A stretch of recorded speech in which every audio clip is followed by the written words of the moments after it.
The cold steel of the handcuffs dug into my wrists at exactly 1:52 a.m.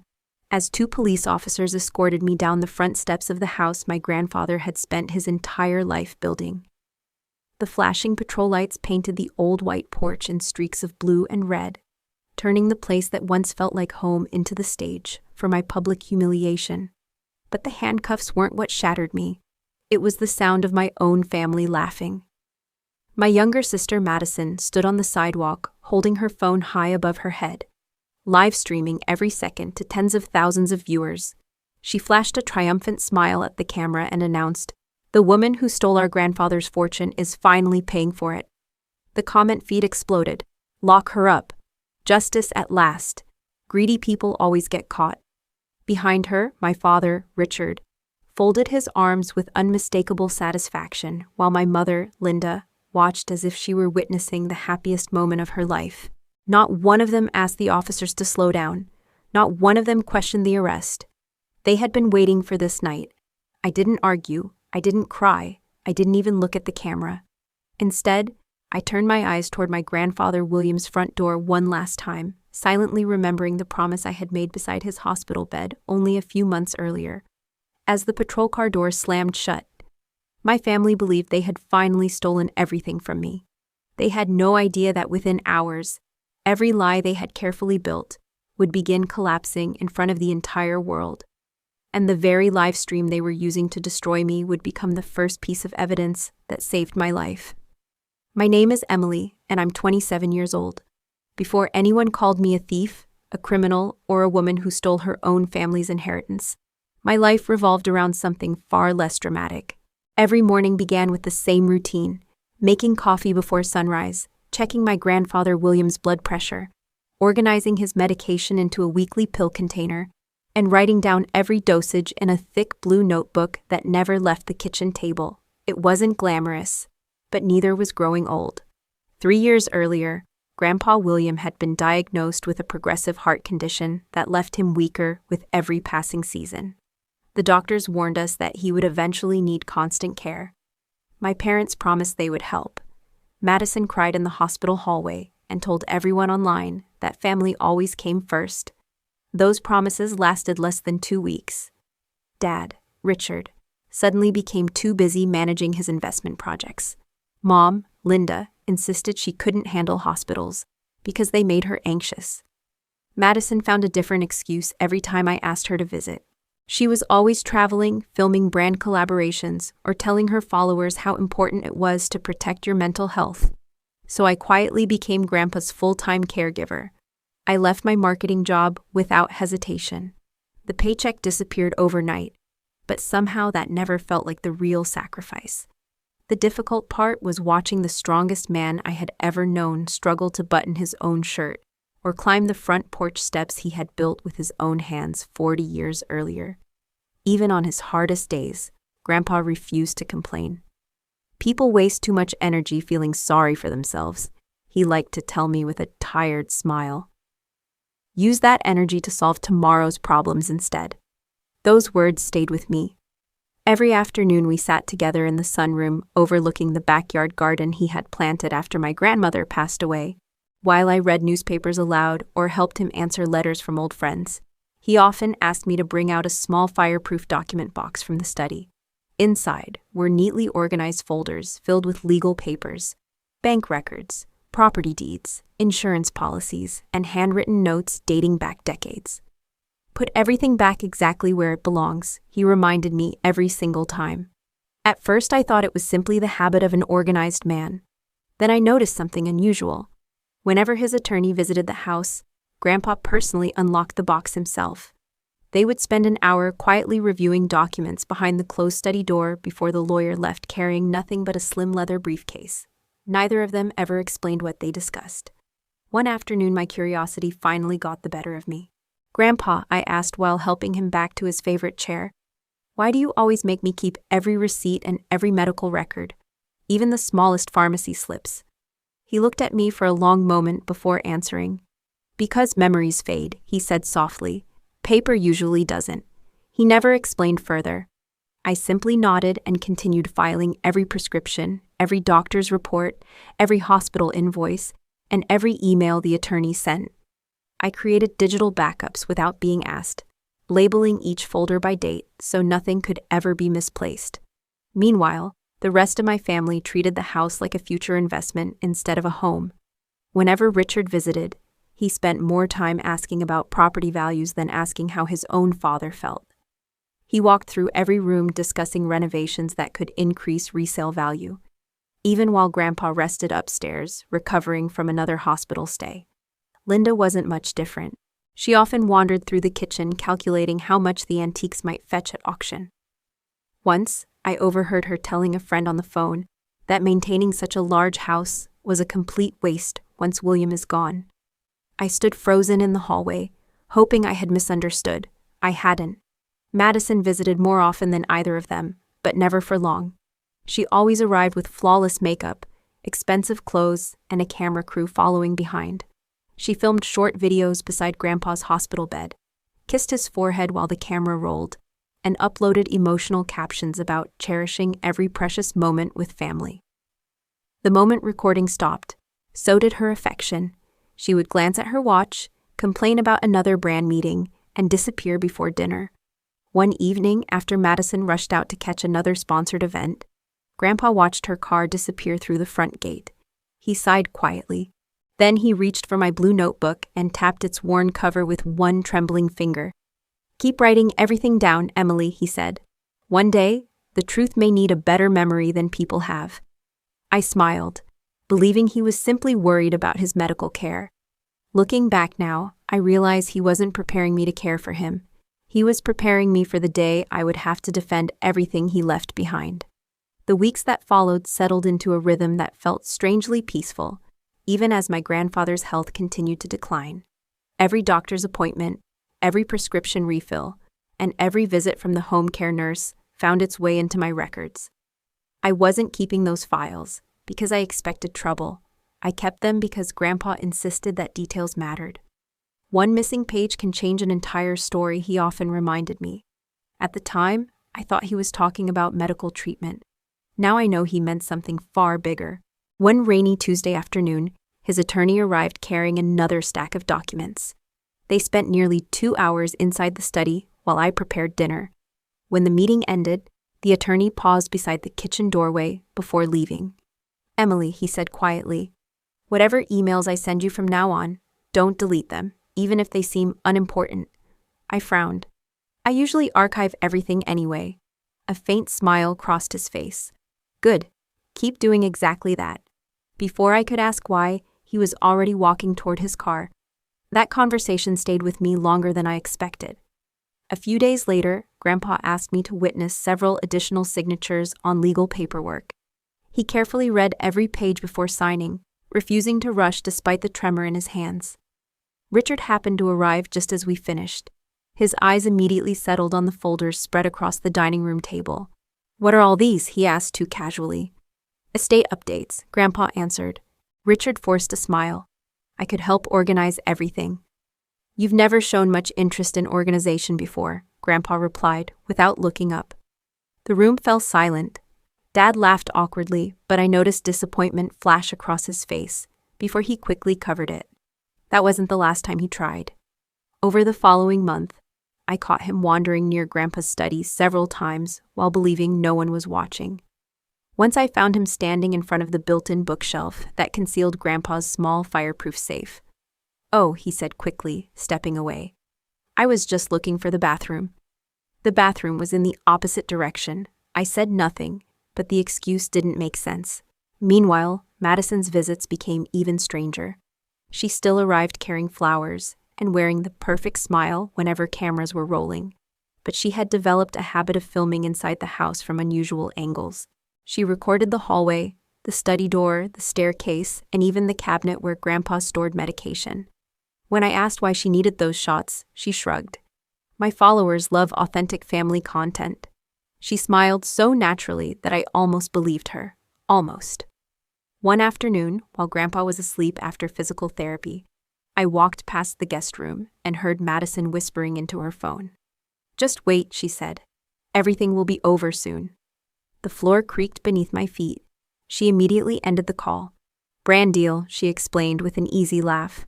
I nodded, though something about her expression lingered in my mind long after she left. Not everything unusual happened inside the house. During one hospital visit, the security cameras unexpectedly went offline for nearly 8 minutes. Nobody seemed overly concerned. The maintenance department blamed a temporary network outage, and life continued as normal. But I noticed one person who didn't simply move on. The head nurse quietly asked an IT technician several questions before requesting a copy of the incident report. Later that evening, as I packed Grandpa's overnight bag, she approached me near the nurse's station. I've backed up today's monitoring logs, she said in a voice barely above a whisper. I looked at her, confused. Is something wrong? She hesitated. I hope not. Before I could ask another question, another patient called for assistance, and she hurried away. Her words echoed in my head all the way home. Around the same time, our elderly neighbor, Mr. Harris, stopped me while I was bringing groceries inside. You've been having visitors late at night, he said. I blinked. What do you mean? I saw a black SUV parked outside a few nights ago. 2 people went into your grandfather's house after midnight. My stomach tightened. Did you recognize them? He slowly shook his head. No. They stayed about 20 minutes and left carrying what looked like a small briefcase. I thanked him, trying not to overreact. Maybe they had the wrong house. Maybe they were contractors. Maybe there was a perfectly reasonable explanation. Still, I checked every room that evening. Nothing appeared missing. The fireproof document box remained exactly where Grandpa always kept it. Every folder was neatly arranged. Every medical record was accounted for. Yet I couldn't shake the feeling that someone had been searching for something they hadn't found. That night, before going to bed, I opened my email and reread the attorney's message telling me never to delete anything. For the first time, I created an additional encrypted backup and stored it on a separate drive. It felt excessive, almost paranoid. As I closed my laptop, Grandpa called softly from his bedroom. Everything all right? I forced a smile before walking toward him. Yes, I lied. Because I still didn't know what pieces were moving around us. I only knew that too many small, unrelated moments were beginning to fit together like fragments of a puzzle whose picture I couldn't yet see. And somewhere behind those missing pieces, someone was already planning the day my life would fall apart. 3 months later, my grandfather William passed away quietly just before sunrise. I was the only person in the room when he took his final breath. His hand rested lightly in mine, and although his voice had grown too weak for long conversations, he managed one last smile. You kept your promise, he whispered. I squeezed his hand gently. So did you. A few seconds later, the heart monitor released one long, steady tone that seemed to drain every ounce of warmth from the room. For several minutes, I couldn't move. I simply sat beside his bed, remembering every conversation we'd shared over the previous 3 years. Every medication schedule, every difficult night, every small victory when he managed another walk through the garden or another meal at the kitchen table. Losing him felt like losing the only person who had never expected me to become anyone other than myself. The funeral drew far more people than I expected. Old business partners, former employees, neighbors, church friends, and even nurses from the hospital came to pay their respects. They spoke about William's generosity, his discipline, and the quiet way he had helped struggling families without ever asking for recognition. My parents behaved like grieving children in front of everyone. Richard greeted guests with tearful hugs. Linda dabbed carefully at dry eyes with an expensive silk handkerchief. Madison recorded short tribute videos outside the church, telling her followers how devastated she was to lose the greatest man I've ever known. Watching them perform grief was almost more painful than the funeral itself, because I knew how rarely they had visited him while he was alive. A week later, we gathered inside the attorney's office for the reading of the will. The atmosphere was strangely tense. Nobody spoke much while we waited. Madison kept refreshing social media on her phone. Richard stared at the conference table with folded arms. Linda glanced repeatedly toward the thick envelope resting beside the attorney. When everyone had taken their seats, the attorney broke the seal. As instructed by Mr. William Carter, he began calmly.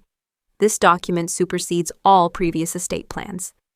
I noticed Richard straighten immediately. The attorney continued reading. Several charitable donations were listed first. Then came personal gifts to longtime friends and employees. Finally, he reached the section concerning the family estate. My residence, the surrounding property, and the controlling authority over the William Carter Family Trust shall pass to my granddaughter, Emily Carter. Silence. Complete silence. The attorney continued before anyone could interrupt. The trustee shall preserve the assets according to the trust's charitable objectives, and shall not liquidate them except under conditions expressly defined within the trust agreement. I barely heard the remaining paragraphs. I wasn't thinking about the money, I was thinking about the responsibility. Managing Grandpa's charitable trust wasn't a reward, it was a promise. Across the table, Richard slowly pushed back his chair. That's impossible. The attorney looked up. I'm reading Mr. Carter's legally executed will. He was sick, Richard snapped. He wasn't thinking clearly. The medical evaluations included with the estate file state otherwise. Madison slammed her phone onto the table. Emily manipulated him. No, the attorney replied evenly. Mr. Carter personally requested multiple independent competency examinations before signing these documents. Linda leaned forward. She isolated him from the family. The accusation hit me harder than I expected. I had spent 3 years begging them to visit. Now they were rewriting history while sitting only a few feet away. I never stopped any of you from coming, I said quietly. Madison laughed. Oh, please. Everyone knows exactly what you were doing. The attorney closed the file. If anyone wishes to challenge the will, the court provides legal procedures. Richard stood abruptly. Oh, we will. As we left the office, I noticed all 3 of them gathering in the parking lot instead of heading to their cars. They spoke in hushed voices. Every few moments, someone glanced in my direction. The conversation stopped the instant they saw me looking. I drove home with an uneasy feeling I couldn't explain. 2 days later, strange things began happening. The bank contacted me to verify several financial transfers that I had supposedly authorized months earlier. I had never seen the transactions before. The signatures attached to the paperwork looked remarkably similar to mine. Close enough that someone unfamiliar with my handwriting might accept them without hesitation. I immediately called the attorney. I didn't sign these. I believe you, he answered. Email me every document the bank sends. That same afternoon, another problem surfaced. A hospital administrator informed me that copies of Grandpa's medical records had recently been requested through legal channels. By whom? They couldn't say. Only that the request had appeared completely legitimate. Within days, rumors started spreading through town. People whispered that I had pressured an elderly man into changing his will. Anonymous posts appeared online claiming I had hidden family members from Grandpa during his final months. Then Madison uploaded her first video. She sat in front of the camera with tear-filled eyes, speaking directly to her audience. My grandfather trusted the wrong person, she said, pausing just long enough for emotion to settle in. Sometimes greed hides behind the people who look the most caring. She never mentioned my name. She didn't have to. The comments did it for her. Thousands of strangers began calling me manipulative, heartless, a gold digger, a woman who preyed on an old man. The lies spread faster than I could answer them. Then the attorney called again. His voice was unusually serious. Emily, I need you to listen carefully. I'm listening. Someone has submitted financial documents suggesting you transferred millions from your grandfather's accounts while he was under heavy medication. My heart skipped. That's impossible. I know. A long silence followed. Then he added the words I had been dreading. Whoever is doing this isn't trying to challenge the inheritance anymore. He paused. They're trying to turn this into a criminal case. At that moment, I realized my family had crossed a line from which there would be no return. They no longer wanted the estate. They wanted my life destroyed. The knock on my front door came just before 2 o'clock in the morning. Not the polite kind. 3 heavy blows rattled the entire house before someone shouted, "Police! Open the door!" For a split second, I thought it had to be a mistake. I hurried downstairs, wearing nothing but a sweatshirt and sweatpants, my mind racing through every possible emergency. Maybe a neighbor needed help. Maybe there had been an accident. The moment I unlocked the door, 2 detectives pushed inside. Emily Carter, one of them asked. Yes. You are under arrest for grand larceny, estate fraud, and financial exploitation of a vulnerable adult. The words didn't register immediately. I'm sorry, what? The senior detective unfolded a warrant bearing my name and several pages of supporting documentation. We have probable cause to believe you illegally transferred millions of dollars from William Carter's estate while acting as his caregiver. I stared at the papers. The signatures looked familiar. The account numbers belonged to Grandpa, but every document had been fabricated. I never signed any of this. You can explain that downtown. Cold metal closed around my wrists before I had another chance to speak. As they escorted me outside, the flashing lights from 3 patrol cars illuminated the front yard. Then I saw them, Richard, Linda, Madison, standing together near the sidewalk, waiting. Madison wasn't crying. She wasn't shocked. She was smiling into the camera of her phone. There she is, she announced excitedly to her livestream audience. The truth always comes out. Thousands of comments rolled across her screen faster than I could read them. She deserves prison. Justice for Grandpa. Lock her up forever. Neighbors slowly emerged onto their porches, awakened by the commotion. Some stared in disbelief. Others looked away. No one knew what to believe. As the officers guided me toward the patrol car, my eyes drifted back to Grandpa's front door. For 3 years, I had walked through that entrance carrying groceries, medication, medical equipment, and hope. Tonight, I left it wearing handcuffs. I didn't argue. I didn't beg. Because something Grandpa once told me echoed inside my head. Facts don't disappear just because lies become louder. The ride to the county detention center felt endless.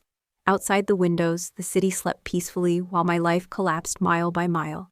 Inside the car, one of the younger officers occasionally glanced at me through the rearview mirror. "You've got quite a media storm around you," he finally said. I looked at him. "I know. Your sister's live stream has already been picked up by local news." I closed my eyes, so this wasn't simply an arrest anymore.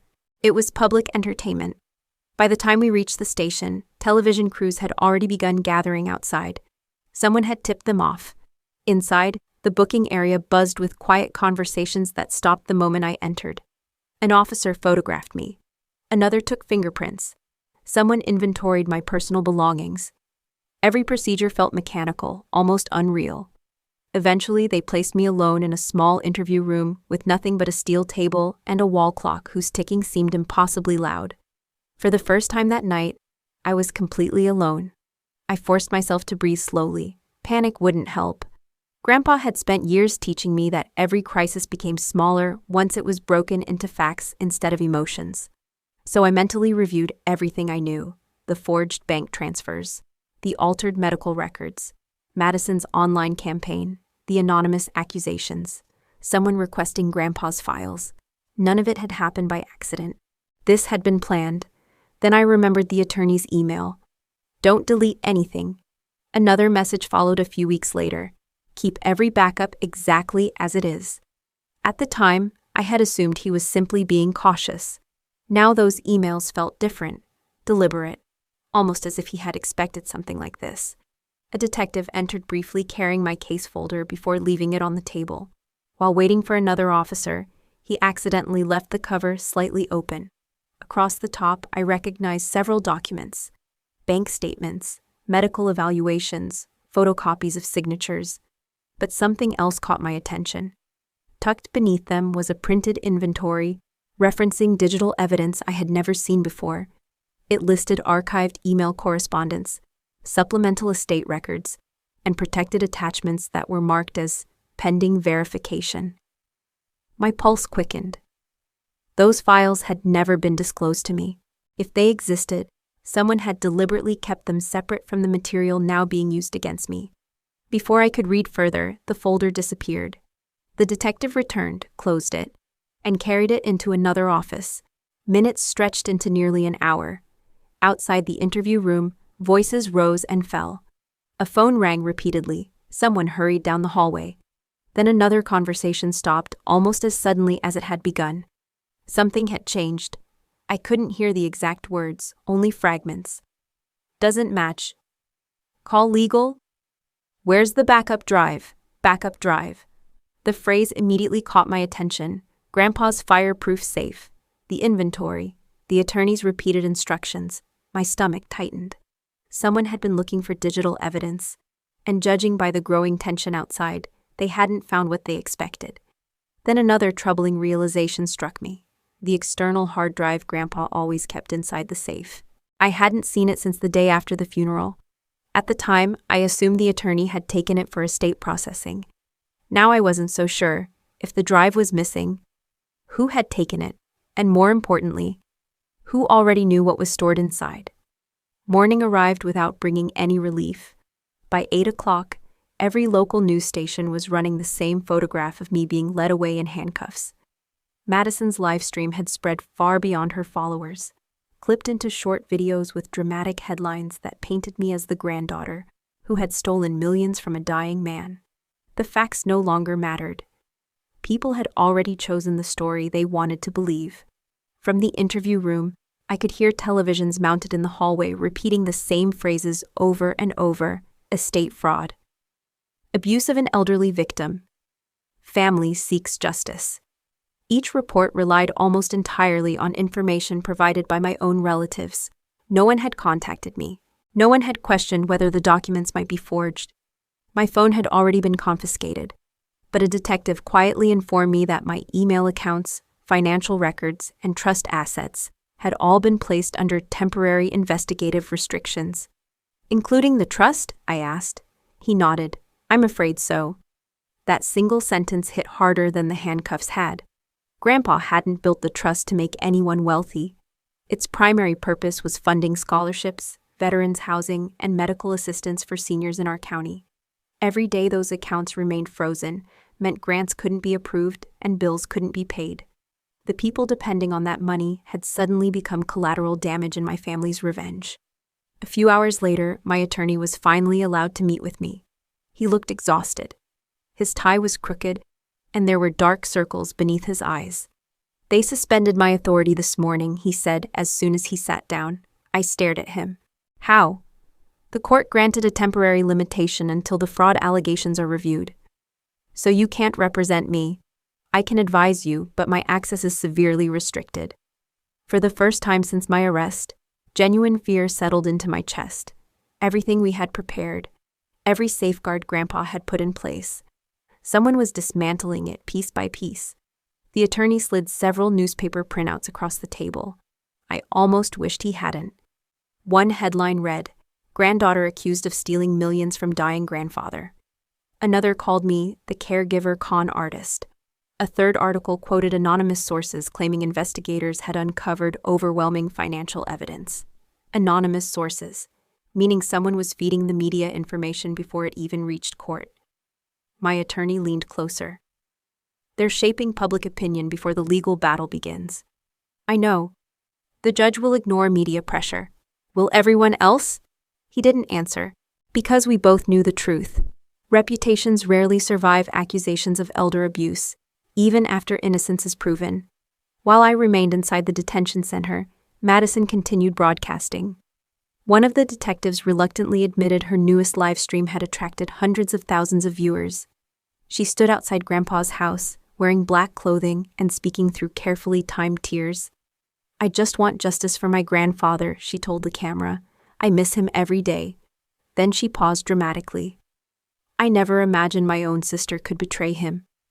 The performance was flawless. Every pause, every tear, every carefully chosen word.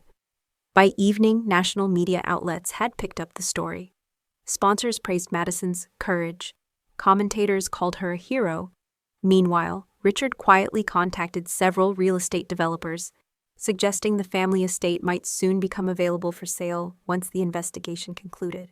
He wasn't even pretending to wait. Linda had her own priorities. Financial investigators later told us she had already begun transferring personal assets into newly opened offshore accounts. At the time, of course, none of us knew that. All I knew was that everything Grandpa had spent decades building seemed to be disappearing overnight. Late that afternoon, another blow landed. The prosecutor formally requested expanded criminal charges. If approved, I could face years in prison before ever having the chance to clear my name.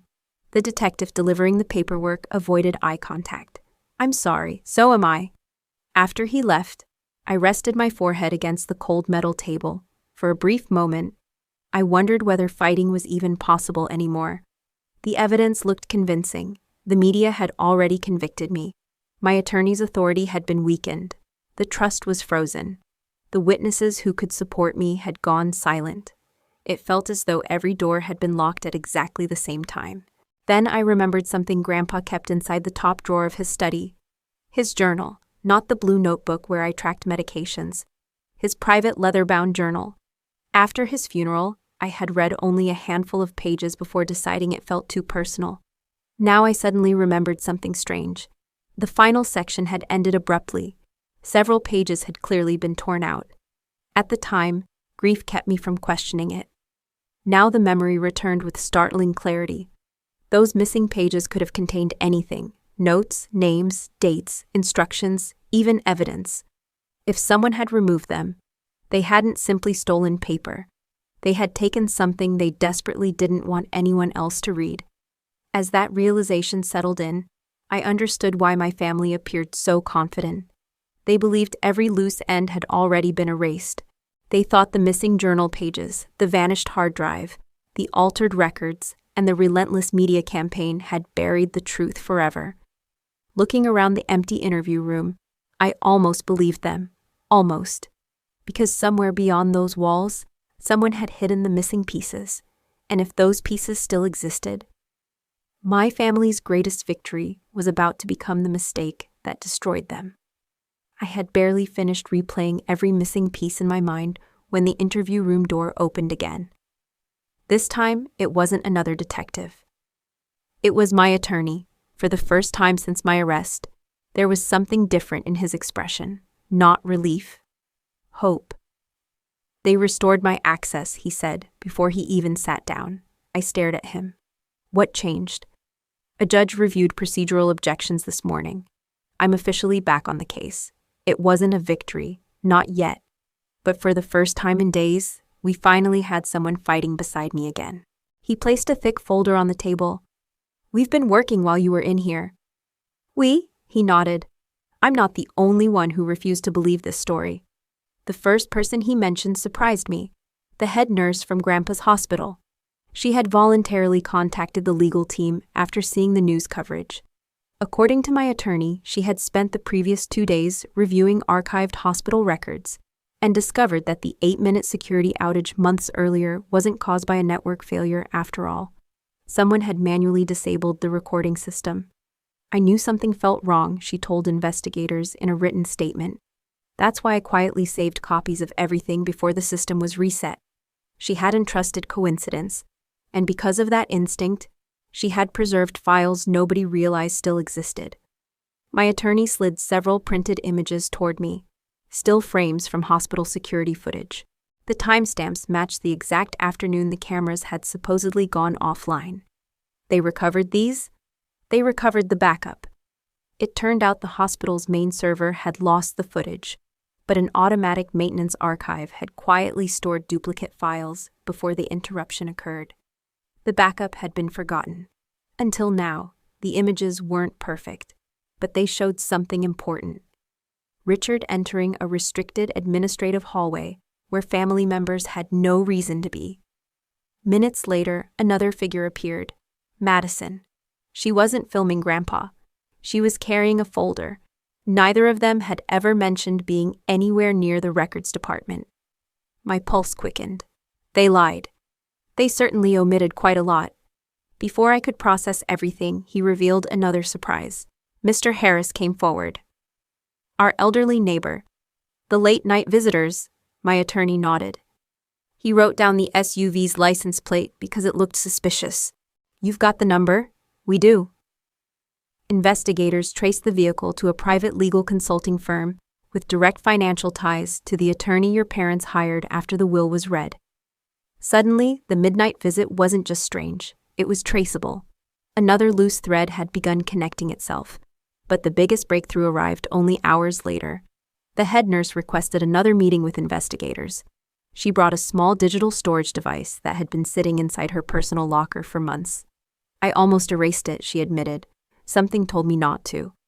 The flash drive contained copies of medication logs, staff schedules, access records, and internal incident reports from the week Grandpa signed his final legal documents. Every timestamp matched the records I had carefully kept at home. Nothing suggested confusion. Nothing suggested mental incompetence. Everything pointed toward exactly the opposite. Grandpa had been alert, consistent, fully aware of every decision he made. For the first time, the fabricated medical narrative began to crack. That afternoon, another unexpected phone call reached my attorney. A forensic accountant reviewing the alleged bank transfers noticed irregularities hidden beneath the signatures. The transaction times didn't match the bank's own authentication logs. Several digital authorization records had been inserted after the fact. They forged more than signatures, my attorney explained. They manipulated the electronic audit trail. I leaned back slowly. They got greedy. They got careless. Every fake document they created required another alteration. Every alteration left another fingerprint. The larger their deception became, the harder it was to hide. Late that evening, investigators finally located the missing external hard drive. Not inside Grandpa's house, not inside the attorney's office. It had been secured months earlier inside a private evidence vault operated by Grandpa's legal team under sealed estate instructions. Nobody had stolen it. Grandpa himself had ordered it moved. The realization sent chills through me. He hadn't been reacting to danger. He had anticipated it. Inside the drive were encrypted copies of correspondence, financial ledgers, surveillance backups, scanned journals, and dozens of emails exchanged with his attorney over the final year of his life. Many of the files carried digital timestamps that couldn't be altered without detection. The evidence chain was becoming impossible to ignore. Still, we weren't safe yet. The prosecutor refused to dismiss the case until every document could be authenticated. Experts worked around the clock comparing signatures, metadata, and security logs. Outside the courthouse, Madison continued live streaming as though nothing had changed. She confidently promised her followers that the truth would finally be revealed during the upcoming hearing. She had no idea how accurate that statement would become. Just before midnight, my attorney received confirmation from the court. The preliminary evidentiary hearing would begin in exactly 24 hours. If we failed to authenticate the remaining evidence before then, I could permanently lose control of Grandpa's charitable trust. Even if I later proved my innocence. 24 hours, that was all we had. As my attorney gathered the files, he looked directly at me. Emily, yes? This case isn't about proving you're innocent anymore. I frowned. What is it about? He closed the folder with quiet determination. It's about proving that your grandfather spent his final months building a trail of evidence, because he knew someone in your family would eventually try to destroy everything he spent a lifetime protecting.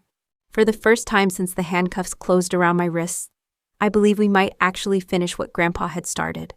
The clock, however, was no longer on our side. The courthouse looked nothing like I remembered. I'd been there once years earlier to help Grandpa file paperwork for one of his charitable foundations. Back then, the building had felt quiet, almost comforting. Now it looked like a battlefield. Satellite trucks lined the street. Reporters crowded the courthouse steps. Camera flashes exploded the moment the transport vehicle carrying me pulled into the secured entrance. Even from inside, I could hear people shouting my name. Some wanted answers, others wanted a conviction. The deputies escorted me through a private entrance while my attorney walked beside me carrying 3 thick binders filled with evidence we had spent the last 24 hours assembling. We only get one chance, he said quietly. I know. The judge has agreed to hear everything today. Kalpra. And if we fail? He looked at me for a long moment. Then the temporary order becomes permanent. I didn't ask him to explain further. I already knew what permanent meant. Losing Grandpa's trust. Losing the charitable foundation. Losing the home he had spent decades protecting. Everything depended on what happened inside that courtroom. The hearing began promptly at 9 o'clock. Richard sat at the plaintiff's table, wearing an expensive navy suit, looking every bit like a grieving son seeking justice. Linda dabbed at her eyes with another carefully chosen handkerchief. Madison arrived last. She smiled at dozens of cameras before taking her seat. Even after the judge instructed everyone to remain silent, she discreetly positioned her phone on a small tripod just outside the courtroom doors. Although cameras weren't permitted inside, she continued updating hundreds of thousands of viewers during every recess. According to her latest livestream title, today's hearing would expose America's most heartless granddaughter. I almost laughed. If only she knew what evidence was waiting inside. The judge entered. Everyone stood. After reviewing the charges, the The prosecutor confidently presented the state's opening argument. He described forged financial transfers, suspicious account activity, and medical records suggesting Grandpa had lacked the capacity to make independent decisions during his final months. Every accusation sounded convincing, because every accusation had been carefully manufactured. When the prosecution finished, the courtroom fell silent. My attorney stood. "Your Honor," he began calmly, "the state has presented an impressive collection of documents." He paused. "Unfortunately, nearly all of them rely upon evidence that has been altered." The room immediately grew still. He walked to the evidence screen. "Our response will be presented chronologically, not dramatically, not emotionally, simply." One verified fact after another. The first exhibit appeared. Grandpa's daily medication journal, not mine, his. Every dosage matched hospital pharmacy records. Every entry matched nursing schedules. Every page carried handwriting that forensic analysts had already authenticated. Next came my blue caregiving notebook. 3 years of meticulous records, doctor appointments, medication changes, emergency room visits, insurance claims. Nothing had been written afterward. Every page contained inkaging consistent with the dates recorded. The prosecutor frowned. My attorney continued. "Now let's compare those records with the medical documents submitted by the plaintiffs." Another screen appeared. 2 versions, side by side, one authentic, one altered. Even without expert testimony, the differences were obvious. Medication dates had been changed. Physician notes had been rewritten. Entire observations had disappeared. A murmur spread across the courtroom. The judge leaned forward. "Who created the second document?" "We believe that question will soon answer itself." Then came the hospital footage. The courtroom lights dimmed. The recovered backup video filled the screen. Everyone watched as Richard entered a restricted hallway where patient files were stored.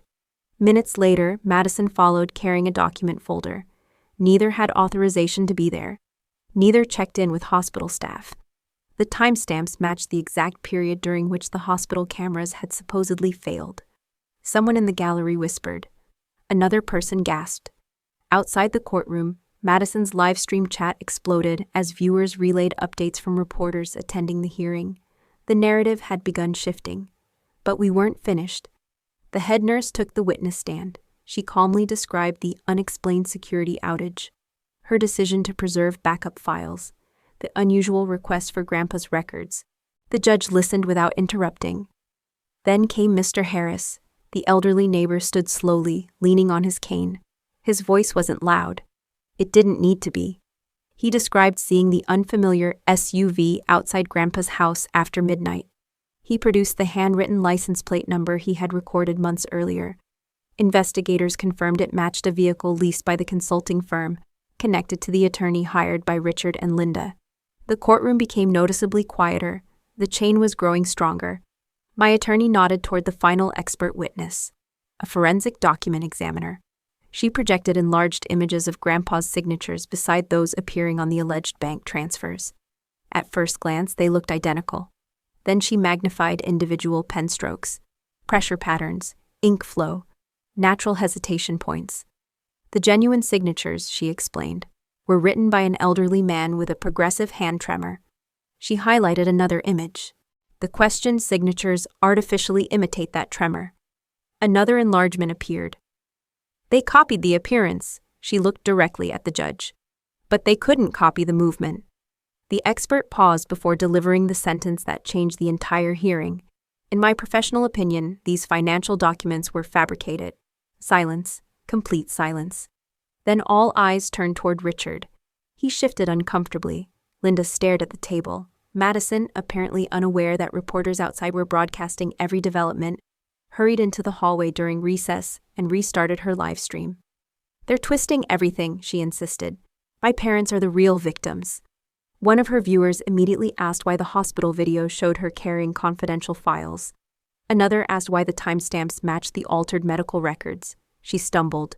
"No, those videos don't prove anything." Seconds later, she contradicted herself. "We weren't even in that hallway."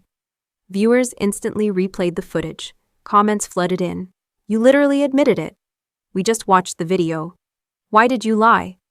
Inside the courtroom, an investigator quietly handed the judge printed screenshots from Madison's own livestream.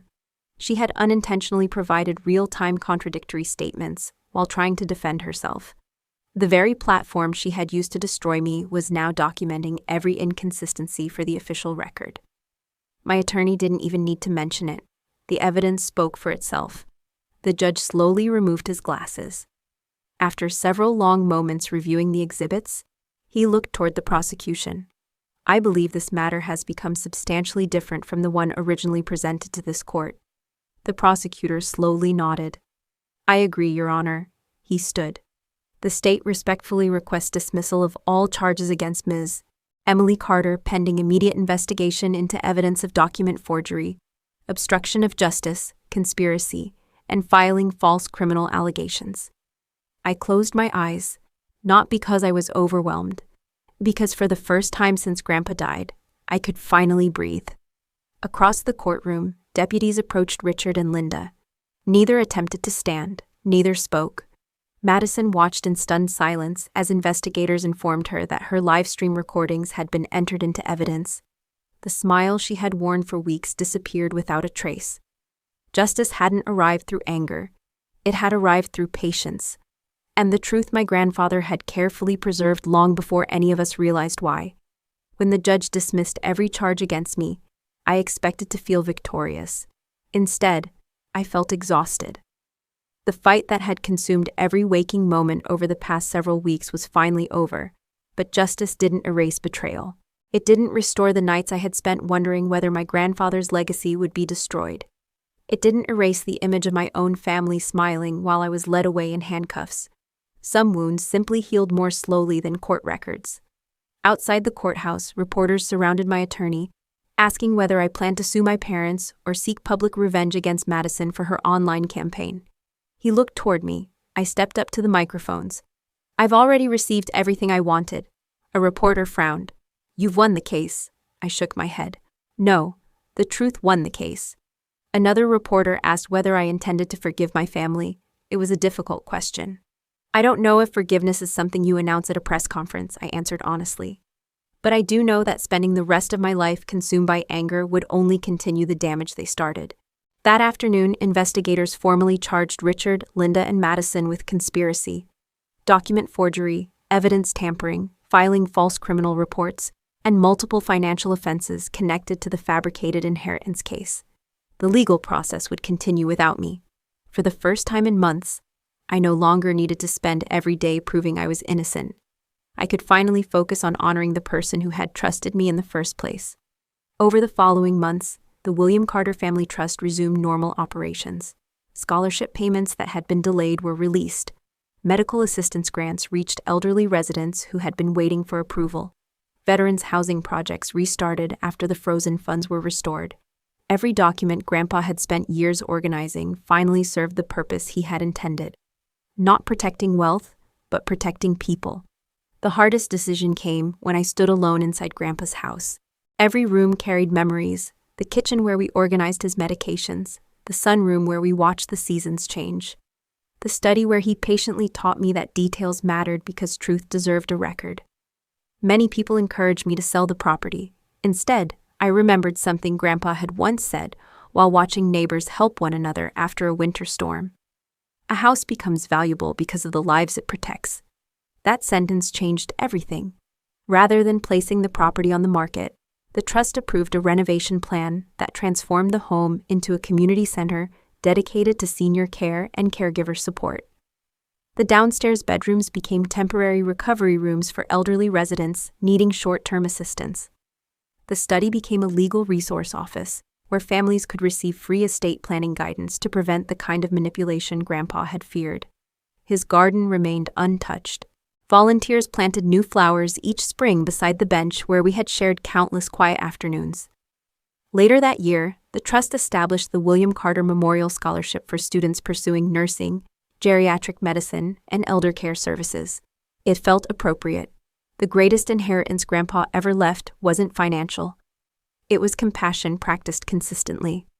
On the morning the community center officially opened, I unlocked the same front door where police officers had once placed me in handcuffs. This time, there were no flashing lights, no cameras chasing scandal, only smiling volunteers, grateful families, and elderly neighbors walking through the entrance with quiet dignity. Before everyone arrived, I carried Grandpa's restored leather journal into his study. The missing pages had eventually been recovered among the evidence collected during the investigation. I carefully placed the completed journal back onto his old wooden desk, exactly where it belonged. Then I looked around the room one last time. "I kept my promise," I whispered. For a moment, the house was completely silent, yet somehow, it no longer felt empty. If my story has taught me anything, it's this. Greed can steal money, forge signatures, manipulate public opinion, and even convince strangers to believe terrible lies. But greed is impatient. It always demands more than it can safely hide. Truth is different. Truth doesn't need to shout, because it survives in the smallest details. An old notebook, an unanswered email, a forgotten security backup, or the quiet kindness of ordinary people who choose to do the right thing when nobody is watching. Never underestimate the value of keeping your integrity, even when it seems like no one believes you. The truth may arrive later than we hope, but when it finally does, it has a way of revealing everything that deception worked so hard to bury. If this story meant something to you, I'd love to know where you're watching from and what you would have done if you had been in my position. And if you enjoy stories about justice, resilience, and second chances, I hope you'll join me again for the next one. The old house that once witnessed betrayal had become a place of healing, and that, more than any courtroom victory, was the legacy my grandfather deserved.